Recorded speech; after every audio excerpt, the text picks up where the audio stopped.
Propaganda e Negócios. Apoio ESPM. Quem faz, transforma. Apresentação, Décio Clemente.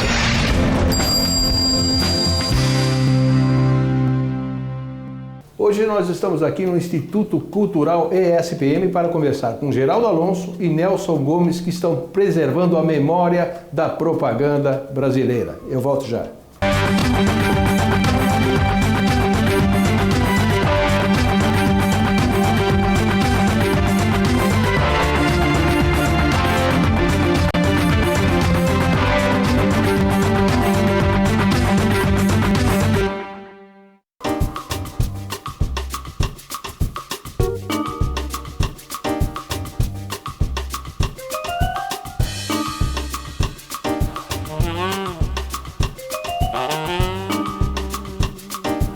Olá, como eu disse agora há pouco, estou aqui com Geraldo Alonso, diretor do Instituto Cultural ESPM. Geraldo, obrigado por nos receber aqui na tua casa, teu local de trabalho. Obrigado você de nos conceder essa honra e finalmente nos abrirmos a porta aqui do Instituto Cultural.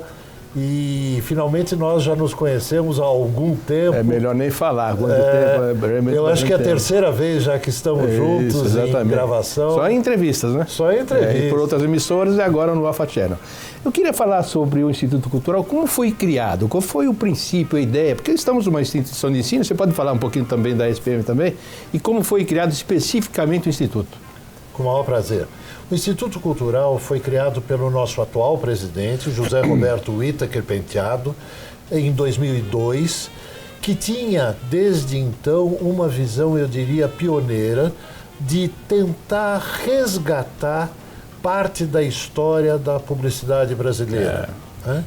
E esse projeto, essa ideia, cresceu, evoluiu junto com a escola, e hoje a nossa função é efetivamente resgatar, coletar, preservar, colecionar e, sobretudo, divulgar, tornar público todos os elementos históricos, culturais que tenham a ver com as áreas de graduação da escola.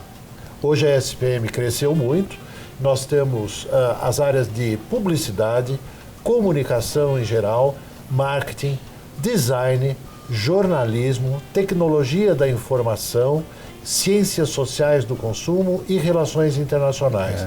Então, dentro desse largo escopo, nós nos ocupamos de todos os documentos que fazem a história dessas áreas. Geraldo, como é que se dividem os setores aqui no Instituto Cultural? Você falou de tantas áreas, você deve ter um responsável por cada área. Como é que funciona?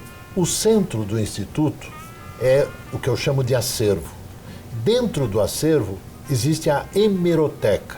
Para te dar ideia, nós temos 50 mil itens. E o que é uma hemeroteca? É importante dizer. Ela é um conjunto de acervos, particularmente de anúncios, artigos, palestras, enfim, é uma coletânea de diversos meios e de diversas informações, incluindo revistas, livro, a nossa biblioteca, para você ter... Nós estamos no prédio da biblioteca, agora só a nossa biblioteca do Instituto tem 20 mil exemplares. Na verdade, não é exemplares, é títulos.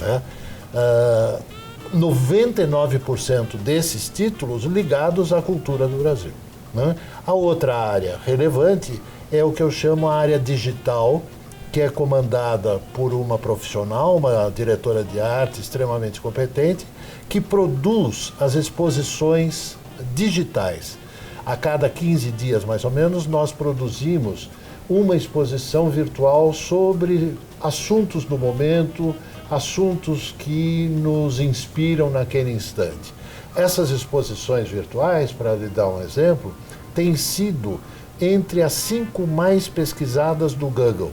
Nós concorremos, de certa maneira, em número de visitas com a Biblioteca Nacional. Ou seja, nos dá muito orgulho. Outro setor extremamente importante é o que eu chamo de editoração e projetos especiais. Por editoração, como nós estamos dentro de uma faculdade, nós facilitamos aos professores editarem seus livros, suas teses. Mais do que isso, nós fazemos pesquisas concebidas dentro do Instituto Cultural. Uma delas que me dá muito orgulho foi o ano retrasado, nós descobrimos, sem querer, na Biblioteca Nacional, 30 partituras comerciais. Nossa. E essas partituras comerciais eram do século XIX. Das 30 partituras, nós demos a um maestro para lê-las. 15 delas, elas estão incompletas. Elas têm um começo, mas não têm um fim. Não foi terminada. Né? Porque provavelmente... Não foi terminada, não. Foi terminada, mas se perdeu ao longo do tempo. Né? Recuperamos 15 e demos para o maestro Hamilton Godoy, pianista, um dos maiores pianistas do Brasil, do Zimbo Trio, acompanhante da Elis Regina, etc., que releu essas partituras e regravou esses 15 comerciais. Você tem essas gravações novas aqui? E nós editamos um livro e editamos um CD com orquestrado pelo maestro Hamilton Godoy, e editamos um CD junto com ele. Ou seja, eram jingles antes do rádio. Eram jingles, eu estou no século XIX. Lembrando que o rádio é de 1921 e as agências de propaganda também é dessa década. Então, estamos falando de realmente uma raridade. É verdade. Falando em raridade, eu estou ainda naquele segmento, naquele departamento de editoria e projetos especiais. O ano passado, nós fizemos o seguinte livro, Anúncios do Almanac Lemmer, 1919. Os irmãos Lemmer foram os maiores editores do Brasil, particularmente na virada do século. Eles eram franceses, vieram para o Rio de Janeiro e trouxeram a cultura de almanac. O almanac era o início da revista, ele tinha uma regularidade mensal, e normalmente trazia um popurrí das principais informações do mundo. No caso de 1919, os irmãos Lemmer trouxeram as primeiras máquinas gráficas para imprimir a cores. Né? E surgiu então o seguinte problema: transformar ou criar anúncios a cores. Obviamente, como eu disse, não havia agência de propaganda. Então, nós coletamos cerca de 30 anúncios coloridos feitos para o Almanac Lemmer em 1919 para empresas brasileiras. Estamos vendo as imagens agora. Para empresas brasileiras, produzidos, a maioria deles, em Paris. E eu fico imaginando esses anúncios sem fax, sem WhatsApp, sem e-mail. Anúncios para empresas brasileiras produzidos em Paris. Com uma arte fantástica, um desenho que não existia aqui na época. Com Paris. Uma leitura bem... É uma coisa Belle Époque, né? Era uma mania brasileira nessa época. Exatamente, mas ele traz uma certa visão francesa de Belle Époque para um país tropical e para umas empresas, sobretudo brasileiras, quer dizer, com o endereço do Rio de Janeiro, tem algumas de Caxias do Sul. Esse livro, o Anúncios do Almanac Lemmer, 1919, ele foi um dos finalistas do Jabuti, o ano passado, o que nos dá muito orgulho. Ainda nesse segmento de projetos especiais, nós também damos consultoria a empresas que queiram, de alguma maneira, recuperar seus arquivos, produzir seus livros, sempre estimulando que a memória de uma empresa deve ser feita todos os dias. Tudo que você faz hoje, se você fizer bem, ele fará parte da memória de uma empresa.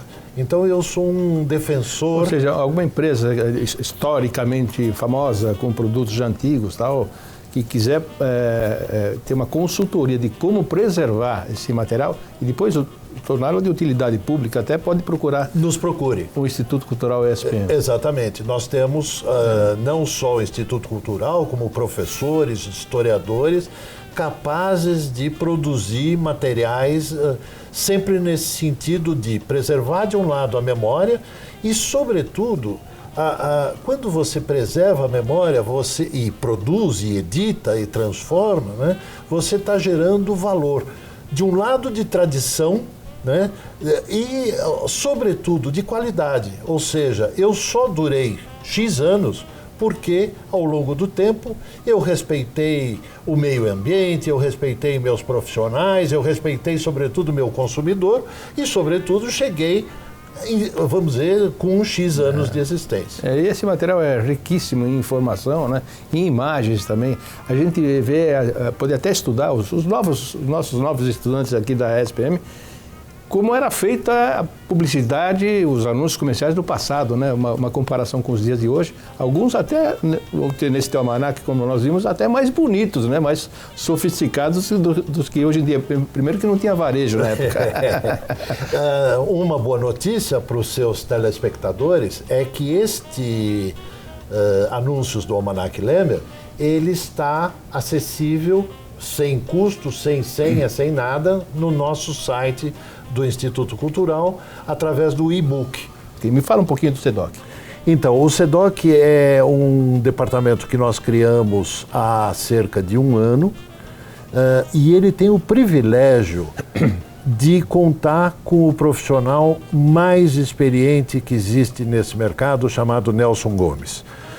Para quem não conhece, o Nelson foi durante 20 anos, mais de 20 anos, o responsável pelo SEDOC da Rede Globo. E para que não é para qualquer um, né? Os espectadores nos entendam, cada vez que você vê um telejornalismo, uma notícia de fulano morreu, ou Beltrano, ou tal revolução aconteceu nesse momento na Tchecoslováquia, o jornalismo, para falar de uma emissora de televisão, recorre ao SEDOC. O SEDOC é um instrumento de acesso aos fatos passados, do ponto de vista jornalístico e do ponto de vista comercial.